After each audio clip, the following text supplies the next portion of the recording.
The Egotism, or Bosom Serpent, by Nathaniel Hawthorne. "Here he comes!" shouted the boys along the street. "Here comes the man with the snake in his bosom!" This outcry, saluting Herkimer's ears as he was about to enter the iron gate of the Elliston mansion, made him pause. It was not without a shudder that he found himself on the point of meeting his former acquaintance, whom he'd known in the glory of youth, and whom now, after an interval of 5 years, he was to find the victim either of a diseased fancy or a horrible physical misfortune. "A snake in his bosom," repeated the young sculptor to himself. "Well, it must be he. No second man on earth has such a bosom friend. And now, my poor Rosina, heaven grant me wisdom to discharge my errand aright. Woman's faith must be strong indeed, since thine has not yet failed." Thus musing, he took his stand at the entrance of the gate, and waited until the personage so singularly announced should make his appearance. After an instant or two, he beheld the figure of a lean man, of unwholesome look, with glittering eyes and long black hair, who seemed to imitate the motion of a snake, for instead of walking straight forward with open front, he undulated along the pavement in a curved line. It may be too fanciful to say that something either in his moral or material aspect suggested the idea that a miracle had been wrought by transforming a serpent into a man, but so imperfectly that the snaky nature was yet hidden, and scarcely hidden, under the mere outward guise of humanity. Herkimer remarked that his complexion had a greenish tinge over its sickly white, reminding him of a species of marble out of which he had once wrought a head of Envy, with her snaky locks. The wretched being approached the gate, but instead of entering, stopped short and fixed the glitter of his eye full upon the compassionate yet steady countenance of the sculptor. "It gnaws me, it gnaws me," he exclaimed. And then there was an audible hiss, but whether it came from the apparent lunatic's own lips, or whether it was the real hiss of a serpent, might admit of a discussion. At all events, it made Herkimer shudder to his heart's core. "Do you know me, George Herkimer?" asked the snake-possessed. Herkimer did know him, but it demanded all the intimate and practical acquaintance with the human face, acquired by the modeling actual likenesses in clay, to recognize the features of Roderick Elliston in the visage that now met the sculptor's gaze. Yet it was he. It added nothing to the wonder to reflect that the once brilliant young man had undergone this odious and fearful change during the no more than 5 brief years of Herkimer's abode at Florence. The possibility of such a transformation being granted, it was as easy to conceive it effected in a moment as in an age. Inexpressibly shocked and startled, it was still the keenest pang when Herkimer remembered that the fate of his cousin Rosina, the ideal of gentle womanhood, was indissolubly interwoven with that of a being whom Providence seemed to have unhumanized. "Elliston! Roderick!" cried he. "I had heard of this, but my conception came far short of the truth. What has befallen you? Why do I find you thus?" "Oh, 'tis a mere nothing. A snake, the commonest thing in the world. A snake in the bosom, that's all," answered Roderick Elliston. "But how is your own breast?" continued he, looking at the sculptor in the eye with the most acute and penetrating glance that it had ever been his fortune to encounter. "All pure and wholesome. No reptile there. By my faith and conscience, and by the devil within me, here is a wonder! A man without a serpent in his bosom." "Be calm, Elliston," whispered George Herkimer, laying his hand upon the shoulder of the snake-possessed. "I have crossed the ocean to meet you. Listen, let us be private. I bring a message from Rosina, from your wife." It gnaws me, muttered Roderick. With this exclamation, the most frequent in his mouth, the unfortunate man clutched both hands upon his breast, as if an intolerable sting or torture impelled him to rend it open and let out the living mischief, even should it be intertwined with his own life. He then freed himself from Herkimer's grasp by a subtle motion, and gliding through the gate, took refuge in his antiquated family residence. The sculptor did not pursue him. He saw that no available intercourse could be expected at such a moment, and was desirous before another meeting to inquire closely into the nature of Roderick's disease and the circumstances that had reduced him to so lamentable a condition.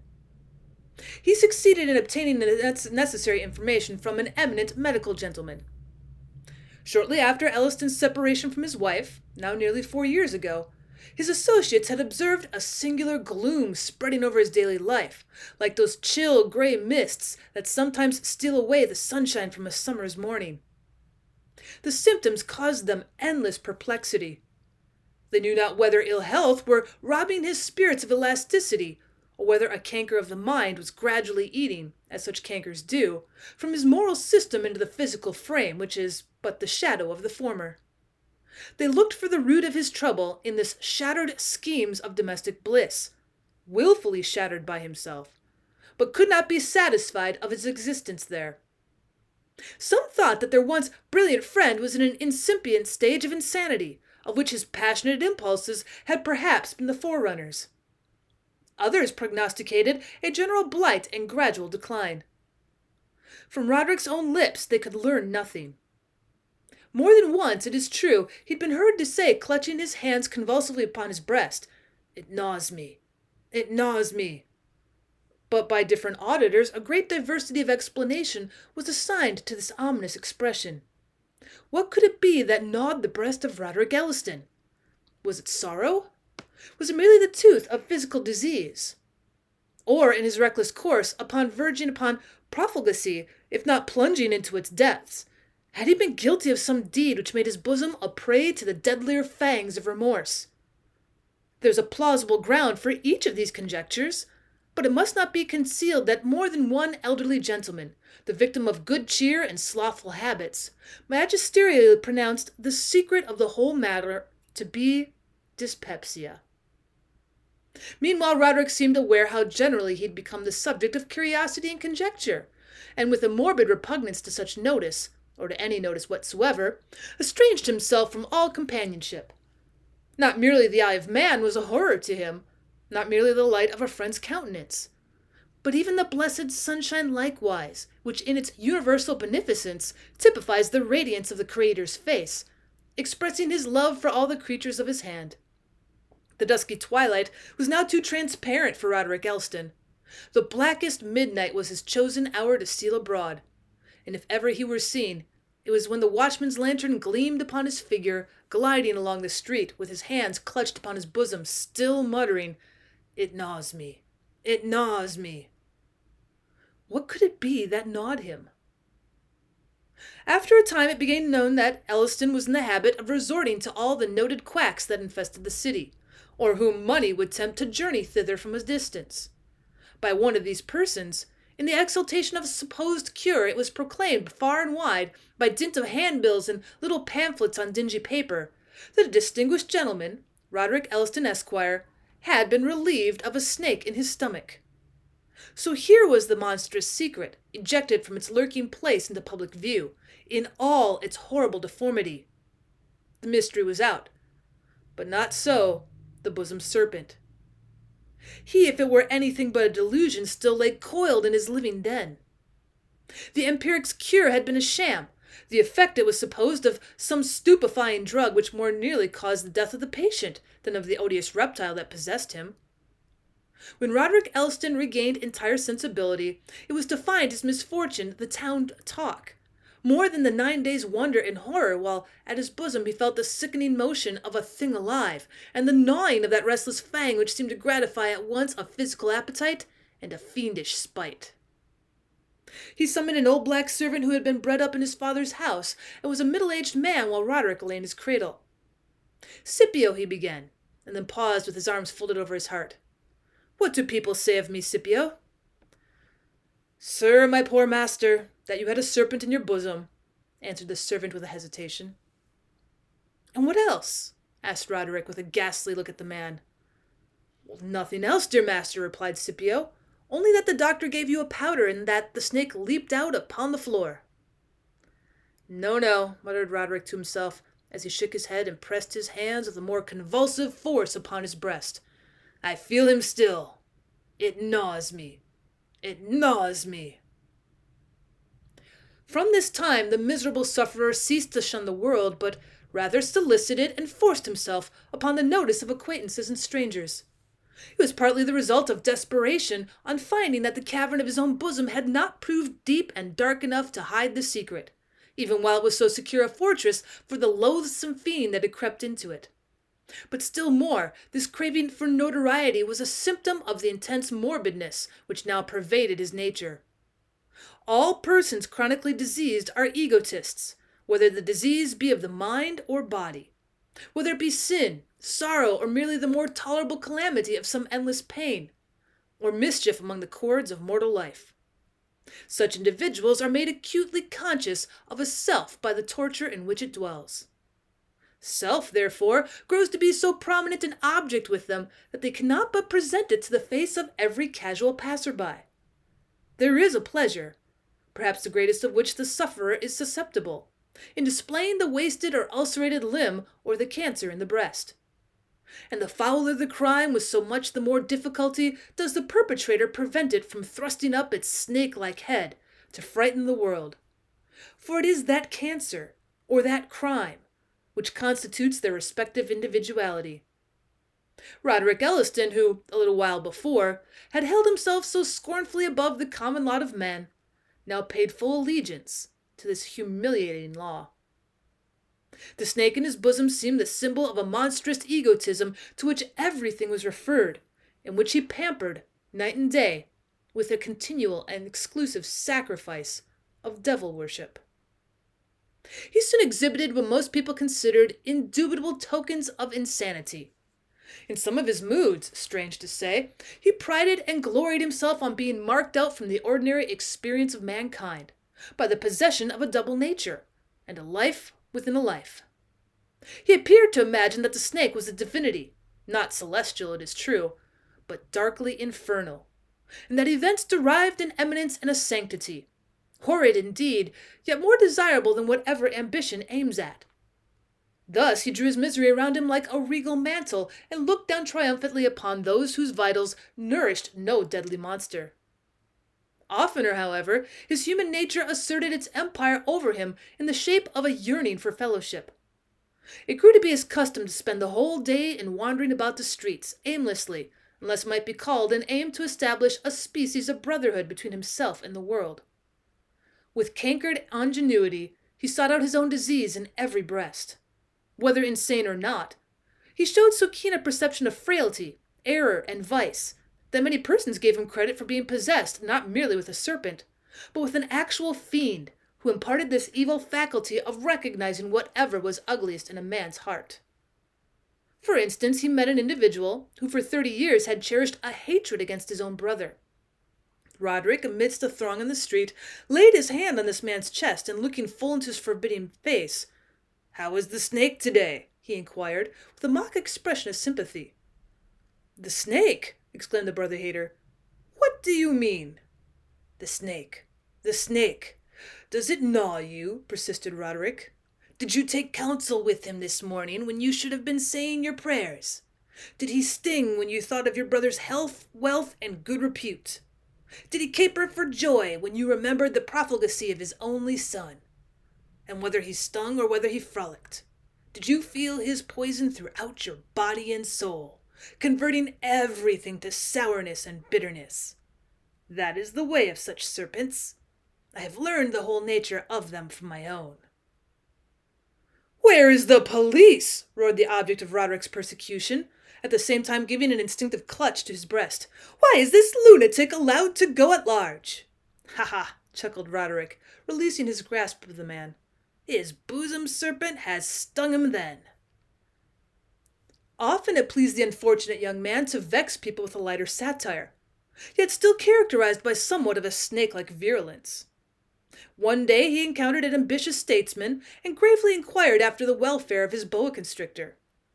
For of that species, Roderick affirmed, this gentleman's serpent must needs be, since its appetite was enormous enough to devour the whole country and constitution. At another time he stopped a close-fisted old fellow of great wealth, but who skulked about the city in the guise of a scarecrow, with a patched blue surtout, brown hat, and mouldy boots, scraping pence together and picking up rusty nails. Pretending to look earnestly at this respectable person's stomach, Roderick assured them that his snake was a copperhead, and had been generated by immense quantities of that base metal which he daily defiled his fingers. Again he assaulted a man of rubicund visage, and told him that a few bosom serpents had more of the devil in them than those that breed in the vats of a distillery. The next whom Roderick honored with his attention was a distinguished clergyman, who happened just then to be engaged in a theological controversy, where human wrath was more perceptible than divine inspiration. "You have swallowed a snake in a cup of sacramental wine," quoth he. "Profane wretch!" exclaimed the divine, but nevertheless his hand stole to his breast.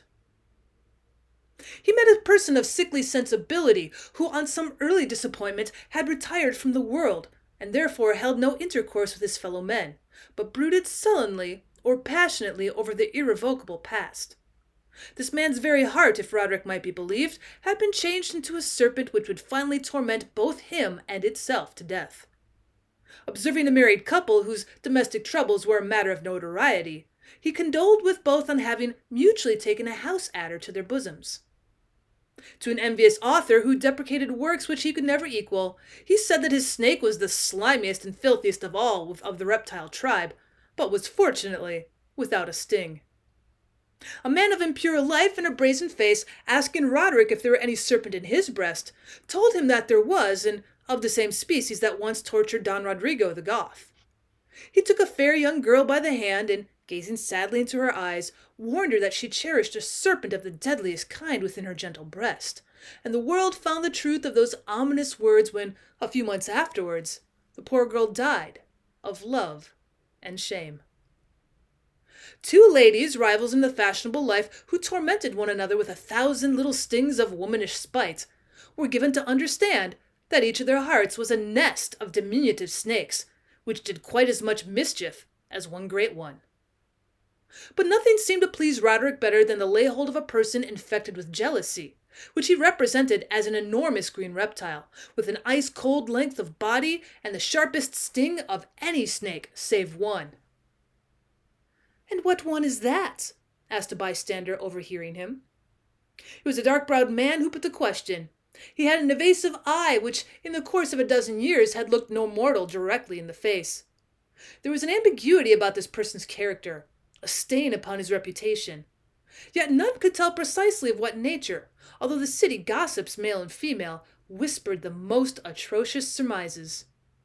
Until a recent period he had followed the sea, and was in fact the very shipmaster whom George Herkimer had encountered, under such singular circumstances, in the Grecian archipelago. "What bosom serpent has the sharpest sting?" repeated this man, but he put the question as if by a reluctant necessity, and grew pale while he was uttering it. "Why need you ask?" replied Roderick, with a look of dark intelligence. "Look into your own breast. Hark, my serpent bestirs himself. He acknowledges the presence of a master fiend." And then, as the bystanders afterwards affirmed, a hissing sound was heard, apparently in Roderick Elliston's breast. It was said, too, that an answering hiss came from the vitals of the shipmaster, as if a snake were actually lurking there, and had been aroused by the call of its brother reptile. If there were in fact any such sound, it might have been caused by a malicious exercise of ventriloquism on the part of Roderick. Thus making his own actual serpent, if a serpent there actually was in his bosom, the type of each man's fatal error, or hoarded sin, or unquiet conscience, and striking his sting so unremorsefully into the sorest spot, we may well imagine that Roderick became the pest of the city. Nobody could elude him. None could withstand him. He grappled with the ugliest truth that he could lay his hands on, and compelled his adversary to do the same. Strange spectacle in human life, where it's the instinctive effort of one and all to hide those sad realities, and leave them undisturbed beneath a heap of superficial topics which constitute the materials of intercourse between man and man. It was not to be tolerated that Roderick Elliston should break through that tacit compact by which the world has done its best to secure repose without relinquishing evil.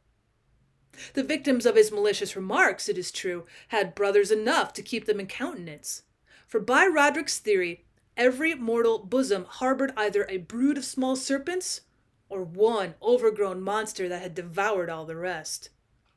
Still, the city could not bear this new apostle.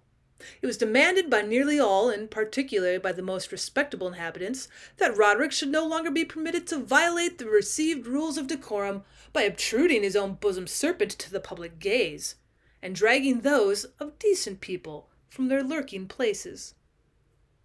Accordingly, his relatives interfered and placed him in a private asylum for the insane. When the news was noised abroad, it was observed that many persons walked the streets with freer countenances and covered their breasts less carefully with their hands. His confinement, however, although it contributed not a little to the peace of the town, operated unfavorably upon Roderick himself. In solitude his melancholy grew more black and sullen.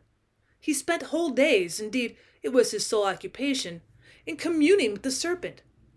A conversation was sustained in which, as it seemed, the hidden monster bore a part, though unintelligibly to the listeners, and inaudible except in a hiss. Singular as it may appear, the sufferer had now contracted a sort of affection for his tormentor, mingled, however, with the intensest loathing and horror. Nor were such discordant emotions incompatible. Each, on the contrary, imparted strength and poignancy to its opposite. Horrible love, horrible antipathy, embracing one another in his bosom, and both concentrating themselves upon a being that had crept into his vitals or had been engendered there, and which was nourished with his food and lived upon his life, and was as intimate with him as his own heart, and yet was the foulest of all created things. But not the less, it was the true type of a morbid nature. Sometimes in the moments of rage and bitter hatred against the snake and himself, Roderick determined to be the death of him, even at the expense of his own life. Once he attempted it by starvation, but while the wretched man was on the point of famishing, the monster seemed to feed upon his heart and to thrive and wax gamesome, as if it were his sweetest and most congenial diet. Then he privately took a dose of active poison, imagining that it would not fail to kill either himself or the devil that possessed him, or both together. Another mistake, for if Roderick had not yet been destroyed by his own poisoned heart, nor the snake by gnawing it, they had little to fear from arsenic or a corrosive sublimate. Indeed, the venomous pest appeared to operate as an antidote against all other poisons. While the physicians tried to suffocate the fiend with tobacco smoke, he breathed it as freely as if it were his native atmosphere. Again they drugged their patient with opium and drenched him with intoxicating liquors, hoping that the snake might thus be reduced to a stupor and perhaps be ejected from the stomach. They succeeded in rendering Roderick insensible, but placing their hands upon his breast, they were inexpressibly horror-stricken to feel the monster wriggling, twining and darting to and fro within his narrow limits, evidently enlivened by the opium or alcohol, and incited to unusual feats of activity. Well, thenceforth they gave up all attempts at cure or palliation. The doomed sufferer submitted to his fate, resumed his former loathsome affection for the bosom fiend, and spent whole miserable days before a looking-glass with his mouth wide open, watching in hope and horror to catch a glimpse of the snake's head far down within his throat. It is supposed that he succeeded, for the attendants once heard a frenzied shout, and rushing into the room, found Roderick lifeless upon the floor. He was kept but little longer under restraint. After minute investigation, the medical directors of the asylum decided that his mental disease did not amount to insanity, nor would warrant his confinement, especially as his influence upon his spirits was unfavorable, and might produce the evil which was meant to remedy. His eccentricities were doubtlessly great. He had habitually violated many of the customs and prejudices of society. But the world was not without surer ground entitled to treat him as a madman. On this decision of such competent authority, Roderick was released, and had returned to his native city the very day before his encounter with George Herkimer. As soon as possible after learning these particulars of the sculptor, together with the sad and tremulous companion, sought Elliston at his own house. It was a large, sombre edifice of wood, with pilasters and a balcony, and was divided from one of the principal streets by a terrace of 3 elevations, which was ascended by successive flights of stone steps. Some immense old elms almost concealed the front of the mansion. The spacious and once magnificent family residence was built by a grandee of the race early in the past century, at which epoch land being of small comparative value, the garden and other grounds had formed quite an extensive domain. Although a portion of the ancestral heritage had been alienated, there was still a shadowy enclosure in the rear of the mansion where a student, or a dreamer, or a man of a stricken heart might lie all day upon the grass, amid the solitude of murmuring boughs, and forget that a city had grown up around him. Into this retirement the sculptor and his companion were ushered by Scipio, the old black servant whose wrinkled visage grew almost sunny with intelligence and joy as he paid his humble greetings to one of the two visitors. "Remain in the arbor," whispered the sculptor to the figure that leaned upon his arm. "You will know whether and when to make your appearance." "God will teach me," was the reply. "May he support me too." Roderick was reclining on the margin of a fountain, which gushed into the fleckered sunshine with the same clear sparkle and the same voice of airy quietude as when trees of primeval growth flung their shadows across its bosom. How strange is the life of a fountain, born at every moment, yet of an age coeval with the rocks and far surpassing the venerable antiquity of a forest. "You are come! I have expected you," said Elliston, when he became aware of the sculptor's presence. His manner was very different from that of the preceding day. Quiet, courteous, and, as Herkimer thought, watchful over both his guest and himself. This unnatural restraint was almost the only trait that betokened anything amiss. He had just thrown a book upon the grass, where it lay half opened, thus disclosing itself to be a natural history of the serpent tribe, illustrated by lifelike plates. Near it lay that bulky volume, Ductor Duptamnium of Jeremy Taylor, full of cases of conscience, in which most men possessed of a conscience may find something applicable to their purpose. "You see," observed Elliston, pointing to the Book of Serpents, while a smile gleamed upon his lips, "I am making an effort to become better acquainted with my bosom friend. But I find nothing satisfactory in this volume. If I mistake not, he will prove to be sui generis, and akin to no other reptile in creation." "Well, whence came this strange calamity?" inquired the sculptor. "My sable friend Scipio has a story," replied Roderick, "of a snake that had lurked in this fountain, pure and innocent as it looks, ever since it was known to the first settlers. This insinuating personage once crept into the vitals of my great-grandfather, and dwelt there many years, tormenting the old gentleman beyond mortal endurance. In short, it's a family peculiarity. But to tell you the truth, I have no faith in this idea of the snake's being an heirloom. He is my own snake, and no man's else." "But what was his origin?" demanded Herkimer. "Oh, there is poisonous stuff in any man's heart, sufficient to generate a brood of serpents," said Elliston with a hollow laugh. "You should have heard my homilies to the good townspeople. Positively, I deem myself fortunate in having bred but a single serpent. You, however, have none in your bosom, and therefore cannot sympathize with the rest of the world. Oh, it gnaws me. It gnaws me." With this exclamation, Roderick lost his self-control, and threw himself upon the grass, testifying his agony by intricate writhings, in which Herkimer could not but fancy a resemblance to the motions of a snake. Then likewise was heard the frightful hiss which often ran through the sufferer's speech, and crept within the words and syllables without interrupting their succession. "Well, this is awful indeed," exclaimed the sculptor. "An awful infliction, whether it be actual or imaginary. Tell me, Roderick Elliston, is there any remedy for this loathsome evil?" "Yes, but an impossible one," muttered Roderick as he lay wallowing with his face in the grass.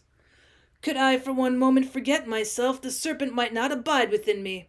It is my diseased self-contemplation that has engendered and nourished him."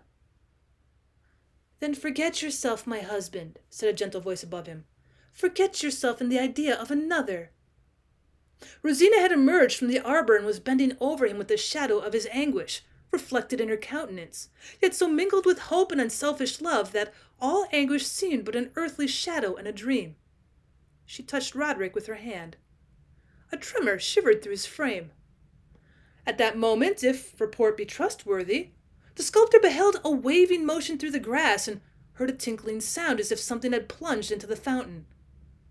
Be the truth as it might, it is certain that Roderick Elliston sat up like a man renewed, restored to his right mind, and rescued from the fiend which had so miserably overcome him in the battlefield of his own breast. "Rosina!" cried he in broken and passionate tones, but with nothing of the wild wail that had haunted his voice for so long. "Forgive! Forgive!" Her happy tears bedewed his face. "The punishment has been severe," observed the sculptor. "Even justice might now forgive. How much more a woman's tenderness? Roderick Elliston, whether the serpent was a physical reptile, or whether the morbidness of your nature suggested that symbol to your fancy, the moral of the story is not the less true and strong. A tremendous egotism, manifesting itself in your case in the form of jealousy, is as fearful a fiend as ever stole into the human heart. Can a breast, where it has dwelt so long, be purified?" "Oh yes," said Rosina with a heavenly smile. "The serpent was but a dark fantasy, and what it typified was as shadowy as itself. The past, dismal as it seems, shall fling no gloom upon the future. To give it its due importance, we must think of it but as an anecdote in our eternity."